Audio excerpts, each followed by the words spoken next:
Detroit, Michigan, December 3, 1942. Snow drifted against the steel bones of the Ford Willow Run plant, the wind howling through half-sealed vents like a ghost lost in the rafters. Inside, the night shift clattered on. Riveters hammered, cranes screeched, and the smell of burnt oil hung in the air thicker than the smoke from the furnaces.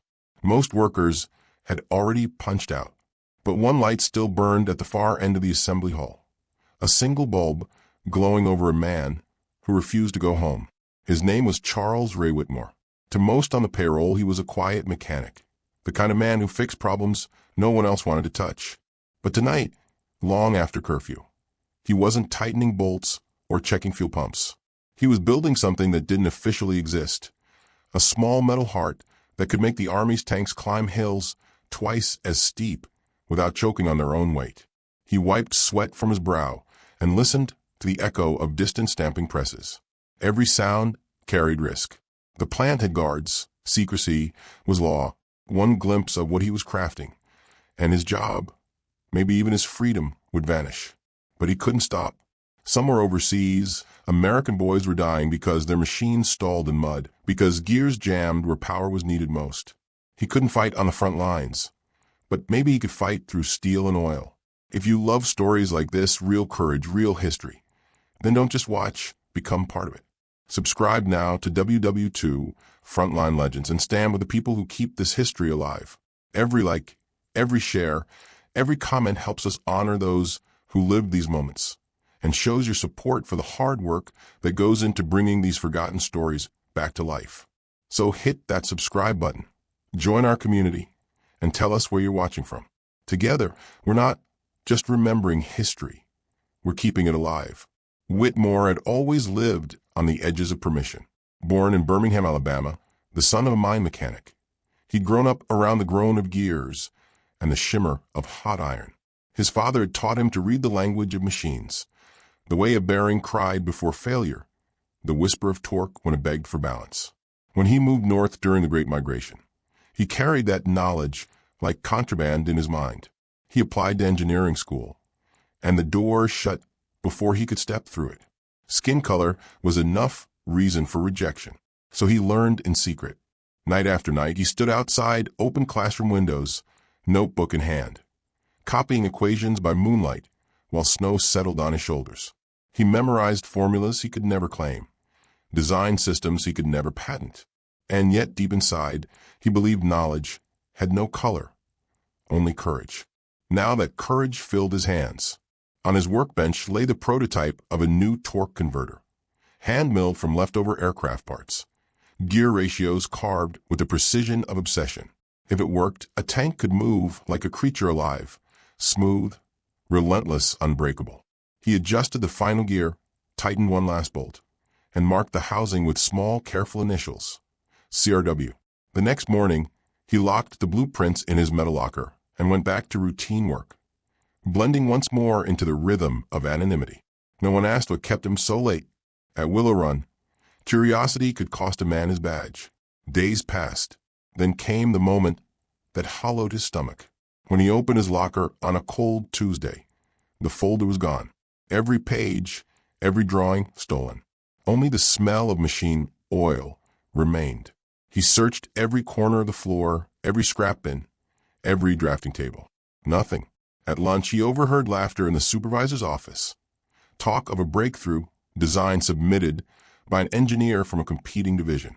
When Whitmore glimpsed a blueprint on a clipboard later that day, his blood ran cold. The ratios, the housing shape, even the notches for thermal release, all his. He didn't confront anyone. He couldn't. Accusing a white engineer of theft in 1942 was a faster route to unemployment than an exploded compressor. Instead, he went silent. He watched as the Army tested the copy in Ohio, saw reports leak back of engines overheating and drive systems seizing. The newspapers called it an unfortunate setback in armored performance trials. But Whitmore knew the truth. Whoever had copied his design hadn't understood the math. The War Department nearly canceled the entire converter project. The dream of better mobility for American tanks was collapsing. And with it, Whitmore's chance to make a difference. For 3 nights, he didn't sleep. He walked the frozen alleys of Detroit, watching his breath curl into the darkness, hearing in it the same hiss that haunted factory valves. Finally, on the fourth night, he made a decision that could ruin him. He wrote a note and slipped it to a junior Army engineer visiting the plant, a man known for judging talent rather than color. The message contained just 10 words. "Give me 1 week, and I'll make your tanks climb mountains." That single sentence would alter the course of his life. Within hours, Whitmore received an unofficial nod.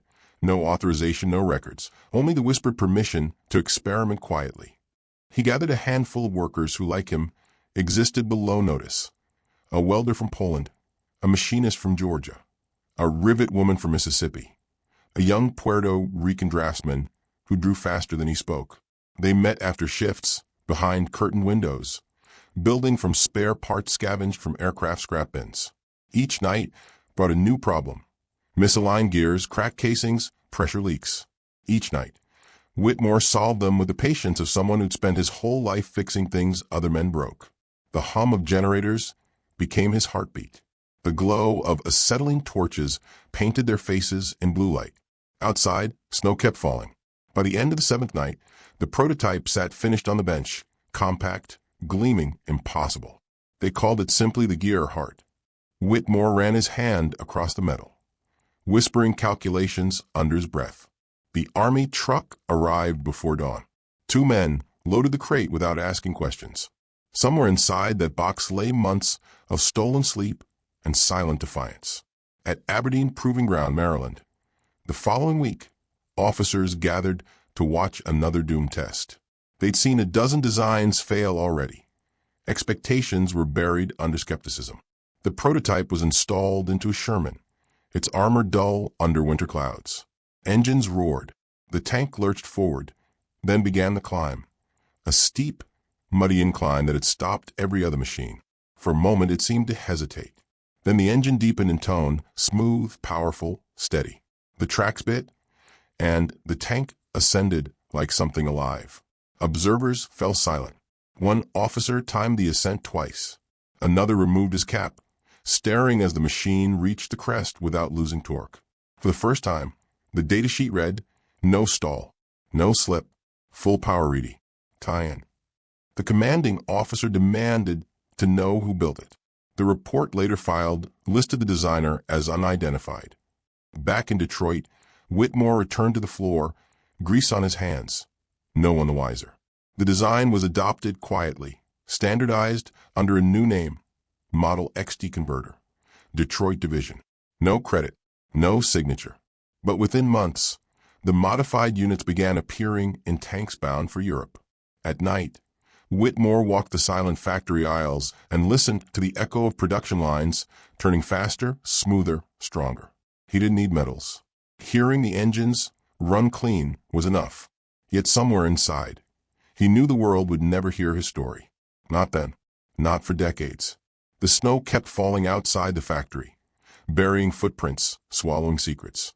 But inside the walls of Willow Run, a revolution in steel had already begun, one born not from orders, but from the stubborn belief of a man the world refused to see.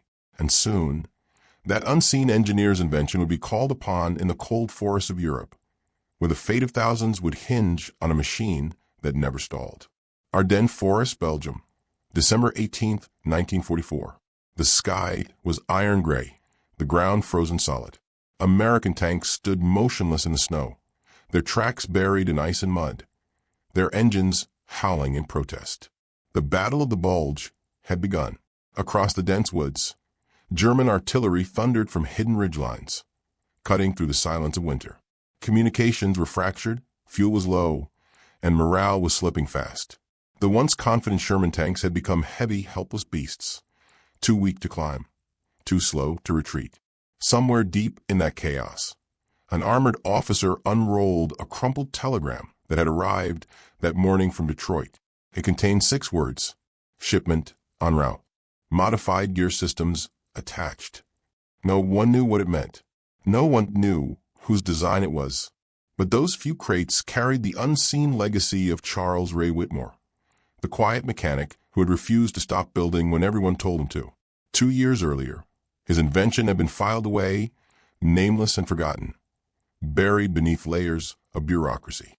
Now, in a moment of desperation, someone had dusted off that old report labeled Experimental Torque Systems, Detroit Division, and decided to take a chance. The modified torque converters arrived under the cover of darkness. Snow fell like ash on the supply trucks as mechanics worked with numb fingers to install the units. Each one gleamed with precision machining, compact, simple, yet entirely different from the old models that always overheated under strain. By dawn, the first tank was ready. It started with a low growl, like a predator waking after a long sleep. Then it moved forward, slow at first, cautious, until it reached the incline that had trapped half the armor column. The driver throttled up, waiting for the usual slip and grind. It never came. The machine climbed. Tracks bit through snow and stone, engines singing in a perfect rhythm. The crew stared at each other, disbelief spreading faster than warmth. The tank didn't just move. It surged, steady as breath, unstoppable as time. Word spread fast. Crews began swapping old converters for the new ones. Within a day, entire battalions that had been stranded began to move again. One officer later wrote that it was as if the tanks had found their legs in the middle of winter. Back in Detroit, Whitmore was still working late shifts, unaware of the impact rippling across the Atlantic. He read the headlines about the Ardennes and the fierce resistance in Bastogne. None of them mentioned gear systems or converters. None of them mentioned him. But the quiet man in the corner of the plant smiled whenever he saw a photograph of tanks cutting through snow. He could tell from the track impressions which ones carried his design. At the front, German officers were baffled. For weeks, their Panther and Tiger divisions had relied on terrain to hold the line. Now Allied armor was moving over ridges once thought impassable. Heavy guns that had been aimed downward suddenly found themselves firing uphill. One Wehrmacht report described it bluntly. Enemy tanks advance with impossible traction. Cause unknown. It wasn't magic. It was mathematics and persistence. Whitmore's unrecognized genius grinding through metal and mud. But in war, success often hides its creator. When the Allied push finally broke through the German front, newspapers across the U.S. celebrated the mechanical miracle of the Ardennes. The War Department praised Detroit innovation and American engineering, yet no one could name the man behind the machine. His design lived under a generic title, Power Efficiency Conversion Upgrade Model XT. Whitmore's small circle of coworkers at Willow Run knew. They watched as the military orders increased and the machines they had built under cover of night became essential war components. But they also knew the truth. None of their names would ever appear on paper. At home, life went on quietly. Whitmore fixed equipment, trained younger mechanics, and sent part of his wages to his family in Alabama. He never complained. For him, the satisfaction came from knowing that somewhere out there, soldiers were living because their machines didn't fail. Still, history has a cruel sense of irony. The very systems that kept Allied armor moving were filed under someone else's supervision, an officer who had merely signed the delivery forms. Medals were awarded, promotions handed out, articles written. Whitmore read them all, each one a reminder that truth and recognition rarely shared the same path. There were nights when he walked along the Detroit River, watching factories smoke drift across the skyline. He'd think about the men overseas, the roaring of engines across icy fields, and the faint echo of his father's voice telling him, "If you build it right, son, it'll never need your name." But not every story stays buried.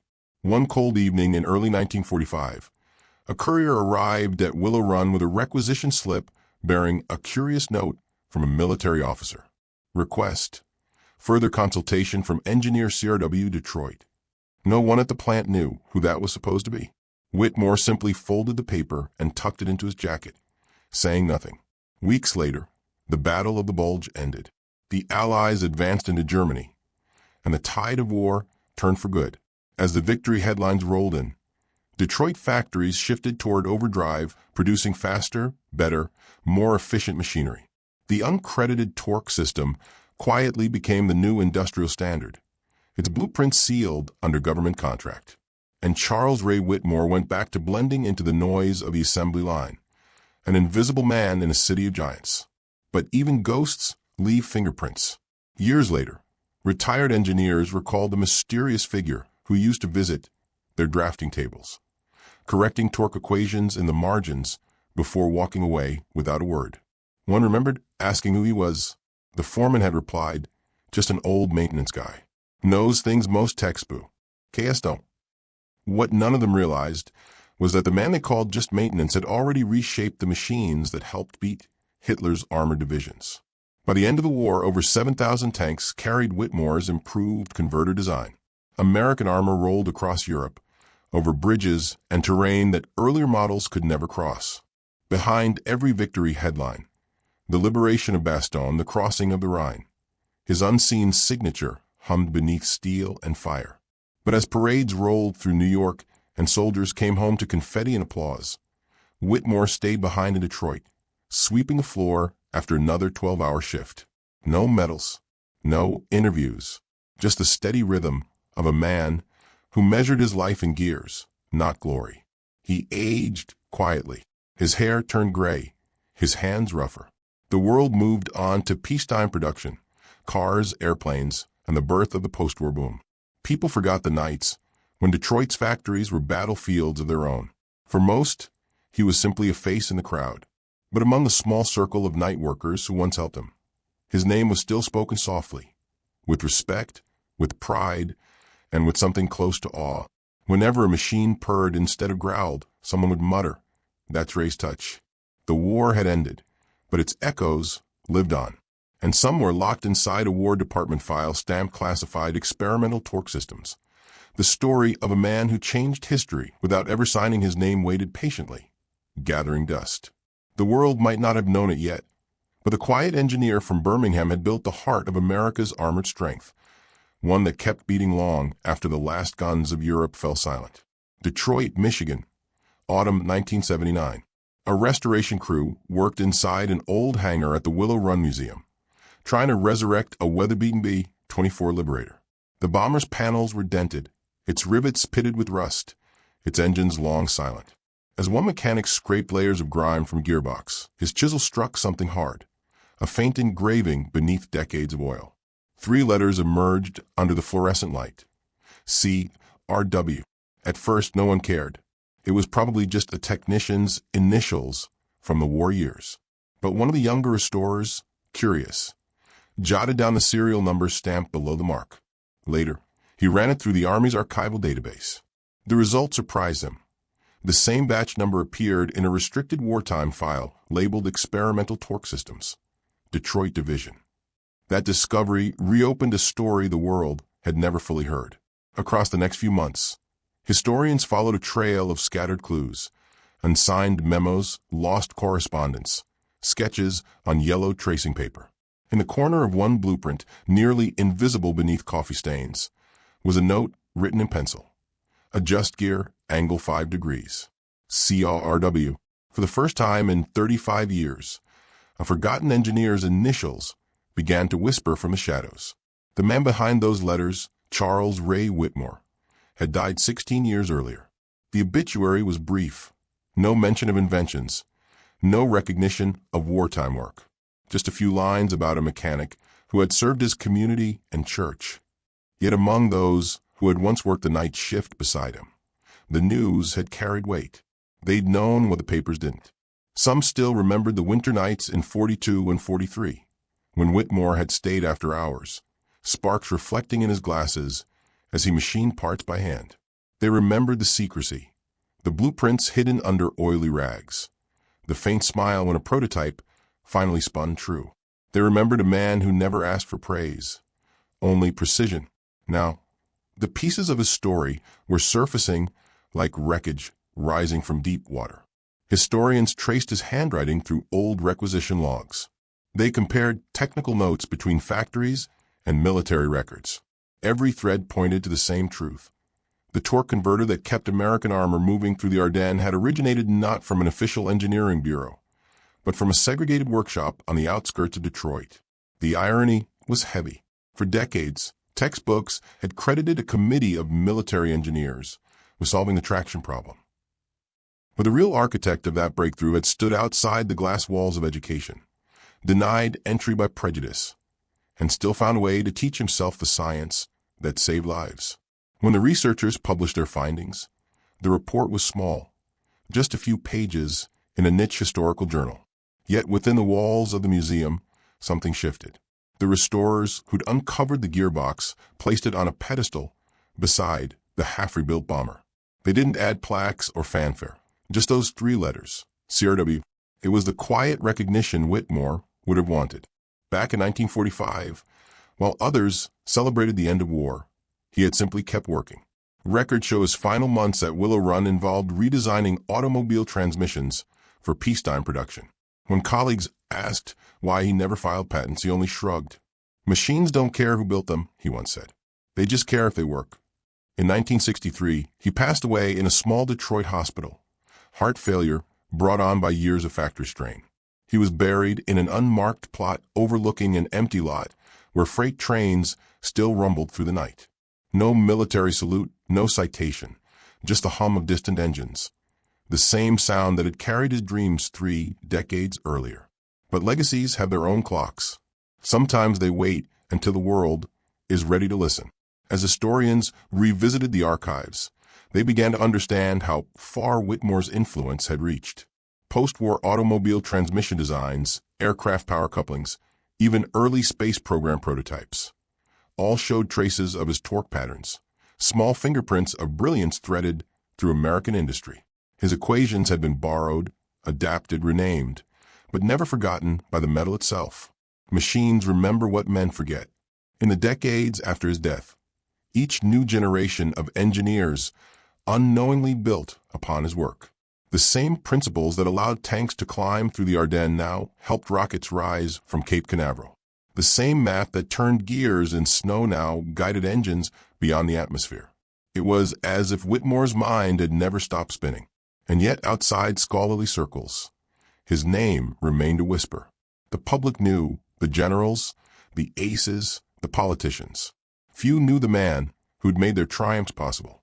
There's a certain poetry in that. Some heroes are meant to remain unseen, to let the light fall on the machines they built rather than themselves. Standing before the restored B-24, one curator later said, "You can feel his presence in the metal, not the man himself, but the way he thought." And maybe that's what history truly is, a collection of thoughts preserved in steel, waiting for someone to listen. As the camera of time pulls back, the image lingers. Snow falling over Detroit once more.